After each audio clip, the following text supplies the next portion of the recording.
We got this one from the New York Post. The government may shut down before Election Day because Republicans are attaching the rule requiring proof of citizenship to vote, and Democrats are saying, no, we don't want that. Come on. There's only one reason for this. It's because they want non-citizens to vote, and non-citizens have. Or it's just obstructionist, but really, you have to wonder about this one. The New York Post reports, the U.S. government could halt non-essential functions weeks before the November 5th presidential election as congressional Democrats dig in against a House Republican spending bill that would enact more stringent proof of citizenship rules for voting. House Speaker Mike Johnson has included wording from the Safeguard American Voter Eligibility Act in the lower chamber's pending continuing resolution, which must pass by September 30th to keep D.C.'s lights on, at the urging of former President Donald Trump, the Republican presidential nominee. Well, good. Members of Congress returned to Capitol Hill Monday from their August recess, with Democratic leaders calling the SAVE Act unnecessary and likely to deter voting, and Republicans pointing out past bipartisan support and saying it's currently too difficult to verify voters' citizenship status. In addition to drawing stiff opposition from Democrats in both chambers and the White House, which called the voting provision a poison pill, the House GOP package, which would fund the government through March 28th, has failed to pacify Republican fiscal hawks who loathe temporary spending bills. Every fiscal year, which starts on October 1st, Congress must fund the government either through 12 separate appropriations bills or via a so-called continuing resolution. I despise this, by the way. With Republicans holding a narrow 220 to 211 advantage in the House, Johnson has limited leverage ahead of the spending fight. Trump helped redirect the debate to... Now, look at this. This is Trump, 78, helped Why did they put his age in it? We know who Trump is. Adding to the controversial provision means Democrats can't be counted on to help pass bills in the House and can block the legislation in the Senate. I would shut down the government in a heartbeat if they don't get it, Trump said in a recent interview. It should be in the bill. And if it's not in the bill, you want to close it up. So I'm not there, but, I have influence. As President Trump led the U.S. into a 35-day partial shutdown in late 2018 of overfunding demands for a U.S.-Mexico border wall, which the then president ultimately financed with redirected defense appropriations. A pre-election partial shutdown would likely spark an intense blame game due to the possibility of federal workers missing paychecks and the closure of public facilities such as national parks. 5 Democrats voted in favor of the SAVE Act when it came up for vote in July. The proposal requires that people registering to vote present state officials. Wait, what? Present. You see, these homonyms. Present state officials with documents that prove their citizenship, including passports, state-issued real IDs that indicate a person's citizenship or naturalization certificates. The 6-month window for the CR is part of an effort by Johnson to buy time until after the election and the possible return of Trump to the White House and Republicans to the Senate majority to boost the GOP's negotiating posture. Rep. Rosa DeLauro, the ranking member of the House Appropriations Committee, argued last week that a continuing resolution that ends in December, rather than one that lasts a half a year, is better.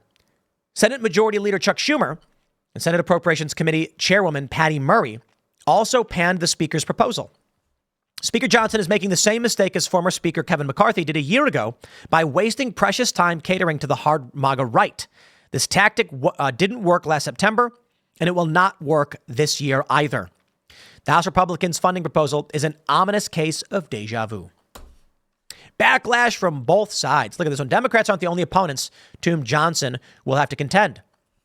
I'm voting hell no on the CR and other Matter Act this week. I don't care which bright, shiny object is attached to it or which fake fight we start and won't finish. Congress is spending our country into oblivion, and this bill doesn't cut spending. I like this Thomas Massey guy. And I always stress, I disagree with him on many things, but he's a good dude. Probably the best guy we have in Congress, to be honest. Well, actually, no, my favorite is Matt Gaetz. I think Matt Gaetz is the best. I do. He stood up to Kevin McCarthy in a way that just nothing compares to that. The billion-dollar IOU speakership system smacked in the face by Gaetz leading the charge on that one. And the other members of Congress who joined him deserve a shout-out as well. But, shout out to Matt Gaetz. Rep. Corey Mills also cited the ballooning national debt in opposing a CR tied to the SAVE Act, while noting that voting law wouldn't be implemented in time to make a difference in the elections.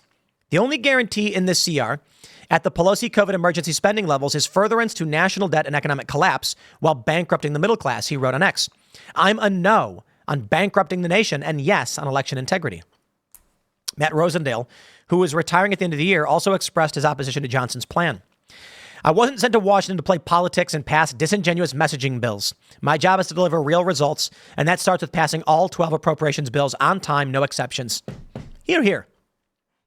I'm not a fan, okay? Did they mention Matt Gaetz' position? They say, they have a picture of Matt Gaetz here, has refrained from revolting against Speaker Mike Johnson. See, this is an interesting one, because the idea being, if we get voter security and voter integrity, maybe Republicans can win enough to actually start shutting down the bad spending. However, Donald Trump was spending like crazy as well. I am not convinced that we are going to get legitimate reductions in spending under the Republicans or the Democrats. I don't like the Republican Party. I don't like the Democratic Party. It just so happens that there's a handful of Republicans that are actually pretty good for whatever reason. Now, Biden's pissed. He says he'll veto the funding proposal if passed by Congress. So we got this Executive Office of the President, Office of Management and Budget Statements, Statement of Administration Policy, September 9th. They say the administration strongly opposes House passage of H.R. 9494, making continuing appropriations for fiscal year 2025 and for other purposes. Instead of working in a bipartisan manner to keep the government open and provide emergency funding for disaster needs, House Republicans have chosen brinksmanship. I'm over it, man. They're full of it. Now, the first thing they do here in the statement is smart. Okay, they're playing the game of it's not funding enough. This bill doesn't go far enough. And then at the bottom, they say this. Instead of meeting the security and disaster needs of the nation, the bill includes unrelated, cynical legislation that would do nothing to safeguard our elections, but would make it much harder for all eligible Americans to register to vote and increase the risk that eligible voters are purged from voter rolls. This legislation is unnecessary. It is already illegal for non-citizens to vote in federal elections. It is a federal crime punishable by prison and fines. Okay, I have a proposal for you. I agree with you. Joe Biden, Democrats, we're going to remove the, I say we remove the SAFE Act from this because it's already illegal. Then we're going to remove gun-free zones. Then we're going to abolish we're going to overturn the National Firearms Act. And we're going to say, hey, we don't need to ban guns. We don't need to put restrictions on this. It's already illegal to shoot people. So there we go. We don't need any extra layers of security. It's already illegal to commit crimes. So what do we need police for? Right? Oh, well, Democrats might agree on the police part of that, but they certainly aren't going to abolish gun laws and restore people's unfettered gun rights. So spare me your fake arguments, okay? If it's pointless and does nothing, then let it ride. Who cares? You get your spending. Of course, that's the reason why. In the beginning, they say it fails to address key emergency funding needs because they're going to say, no. I mean, we do think it's bad legislation for the SAFE Act, or the SAVE Act, or whatever it is. But the real issue is it's not providing funding enough. Sure. Well, here you go. Why this story is from just 2 days ago. DOJ. Illegal immigrants stole U.S. citizens' identity to vote in multiple elections, obtain American passport. Okay, now, guys, I got to tell you, all right? This is the Department of Justice that is saying this, and I'll stress this again, as I do often. We've talked about this months ago. There are criminal elements in the DOJ that are politically motivated, and you can see them going after Trump, going after Trump supporters in his closest circle. But what do you say to this? Honest question. If the DOJ is calling out an illegal immigrant who stole a U.S. citizen's identity to vote in multiple elections and get a passport, I mean, this is one of the most egregious things an illegal immigrant could have done. It's not just oops, I didn't know I couldn't vote. It's literally stealing someone's identity. So Make your arguments. I suppose the argument is the DOJ does things like this so that they look legitimate. One argument you'll get from the Democrats is that, no, it's because the DOJ is good and they're justice and Trump's a criminal. I think it's actually a mixed bag of politics, and you can't predict what their true motives are. They don't want Trump to win. They are heavily focused on going after Trump and trying to shut him down.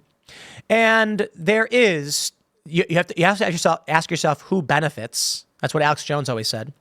Why is it that the DOJ would bring something like this up? Honest question. I don't think it's fair to say because they're good guys and they're just trying to stop crime. I don't believe it. Not for a second. But there's a possibility. I do. Because I mentioned this before that I've met with people who work in intelligence, and they say it's the same on the inside as it is on the outside. So I wonder what that means today. Like, are we actually going to start seeing internal revolt from people at the DOJ? Stressing this point. You had that dude at the Southern District of New York that Steven Crowder's Mug Club undercover captured on camera saying the charges against Donald Trump are a travesty of justice. They're wrong. It's fake, blah, blah, blah.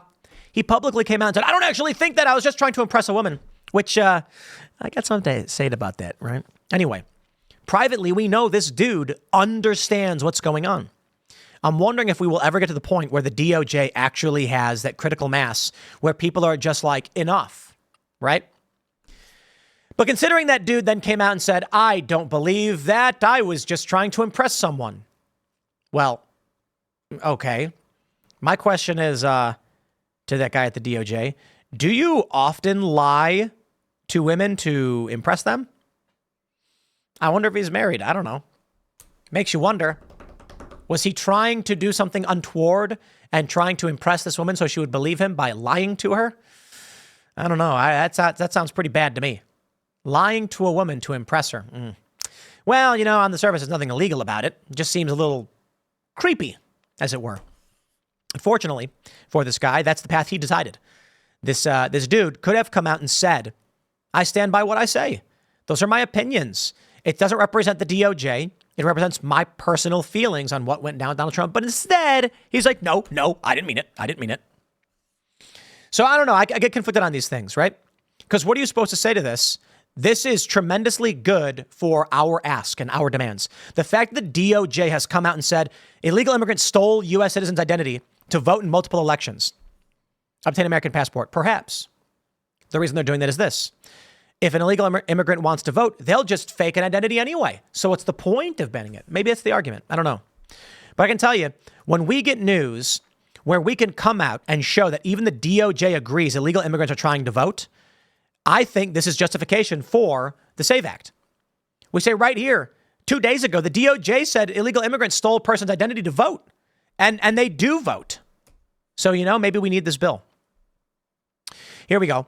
Arizona's proof of citizenship law heads back to the courts amid fears of non-citizen voting. Fox News Digital speaks to Arizona residents who are overwhelmingly in favor of proof of citizenship. It's going back. Everybody was celebrating. Woo, Arizona's going to require proof of citizenship. Nah, it's going back to court. They say an Arizona law that requires residents to show proof of citizenship in order to be able to vote in elections is before the courts again on Tuesday after the Supreme Court allowed parts of the law to be enforced. And amid national concerns about non-citizen voting, Arizona's law will be before a Ninth Circuit Court of Appeals panel on Tuesday for oral arguments over the law, which was initially blocked by a lower court earlier this year. The law would require those registering to vote to provide proof of citizenship. The Supreme Court allowed the enforcement of restrictions that block people from voting in state and local elections. But those who have registered without that proof can still vote in presidential and congressional elections with a different federal form. That form requires them to swear they are citizens under penalty of perjury. Justice Clarence Thomas, Samuel Alito, and Justice Neil Gorsuch would have granted the application in full, while Sotomayor, Kagan, and Amy Coney Barrett, Ketanji Brown Jackson, would have denied the application in full. Oh, that's interesting. Wait, hold on. Thomas, Alito, and Gorsuch would have granted it, but then you had Sotomayor, Kagan, Coney Barrett. So the women, Roberts and Brett Kavanaugh, provided a compromise of sorts with their deciding votes. The now stalled 2022 state law requiring proof of citizenship was challenged by civil rights groups and the Arizona Democratic Party. It comes amid years-long concerns by Republicans in particular about the potential for non-citizens voting in U.S. elections. This week, the U.S. DOJ said an illegal immigrant reached an agreement to plead guilty to charges related to stealing a U.S. citizen's identity to vote in multiple elections and fraudulently obtaining a passport. Meanwhile, in Congress, Republicans have looked to tie a bill to require proof of citizenship before registering to vote in federal elections. That's just silly. It's just an ID. I got my ID. I'm a citizen. They say, okay, here you go. It's nuts, man. Well, I'd like to give my leftist friends an opportunity to rebut. Salon. Experts warn GOP using great replacement fears to push new voter suppression tactics. The great replacement conspiracy theory. Heavens me. What's going on, Salon? Help. As Republicans across the country sound alarms over the potential for illegal non-citizen voting in the upcoming presidential election and roll out measures to prevent it, they've painted a picture suggesting the matter is a widespread fraud that threatens the legitimacy of the results.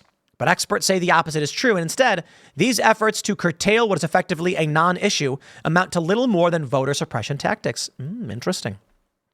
Hinging their claims on an influx of migrants in recent years, GOP officials and activists have increasingly mounted concerns about the potential for non-citizen voting as November approaches. We get it. Tell me about the great replacement, Salon. Tell me about it. What do you got, huh? Federal law requires, Brennan Center analysis, Cato Institute, blah, blah, blah.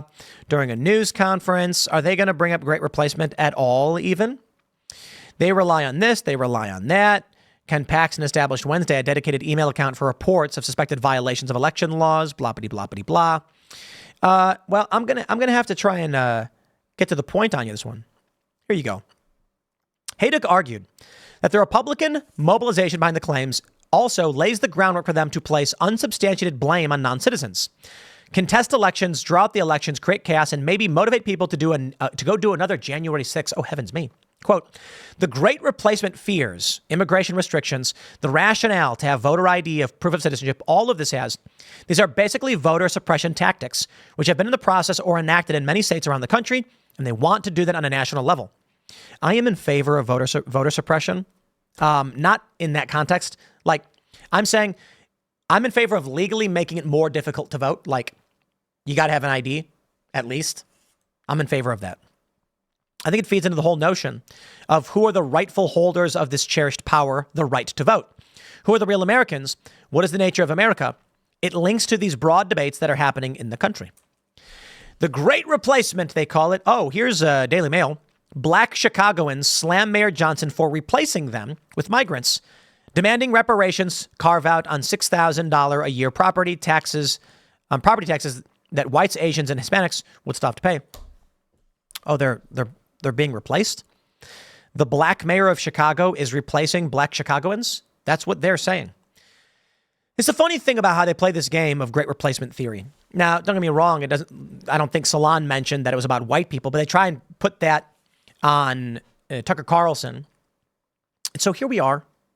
Chicago activists are bashing Mayor Brandon Johnson for trying to replace blacks with migrants and demanding an exemption from the $6,000 per year property taxes that other groups would still have to pay.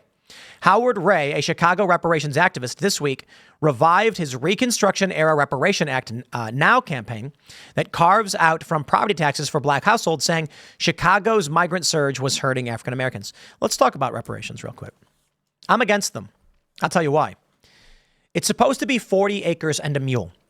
That's what they said, right? All right. Well, in 1865, you didn't have that many people to give 40 acres and a mule to. The idea now that we would pay reparations to the descendants of slaves exponentially increased. I don't see that being practical anymore. But let's just do this. We got 330 million Americans. It's around 13% of the population is black. So we're looking at around, what is that going to give us? About 40 million. How many? Let me make sure I get the number right. How many Americans are black? 47.9 million. All right. So let's do 47.9 million times 40. 1,916 million. Okay. All right. Now let's do this. How many acres is the U.S.? The U.S. is 2.3 billion acres. So in order to pay reparations today, we would have to give Just about half of the total landmass of the United States.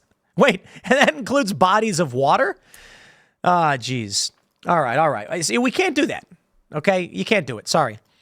How many acres is the U.S.? Let's ask our good friend ChatGPT because we'll start breaking this down. 2.43 billion acres in size. Okay, not including. How about this? Only including livable landmass. There you go. Let's see what old ChatGPT has to say. The livable landmass of the United States is 1.9 billion acres. So we'd have to give just about half. Yeah, we can't. You can't do that.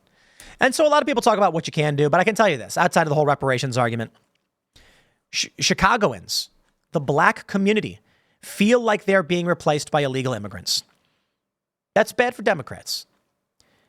If they're going to make the claim that the reason Republicans are worried about voting and all this stuff, it's because great replacement and white people are angry, I'm sorry, I got news for you. Black Americans feel like they're being replaced. So y'all are racist when you say that. It's racist. That's a reality. Now, I love this. Here you go. Springfield discredits rumors that immigrants are abducting and eating pets. Ohio AG gets involved. I got to be honest. I don't think Haitians are eating people's pets. This came out of a video where a woman stomped on a cat, and it turned out she was an American. She was registered to vote, all that stuff. Probably just a crazy lady. However, there are reports that migrants have been eating animals. Haitians have been reported by the locals in the area as capturing ducks and eating them. And people are shocked by this.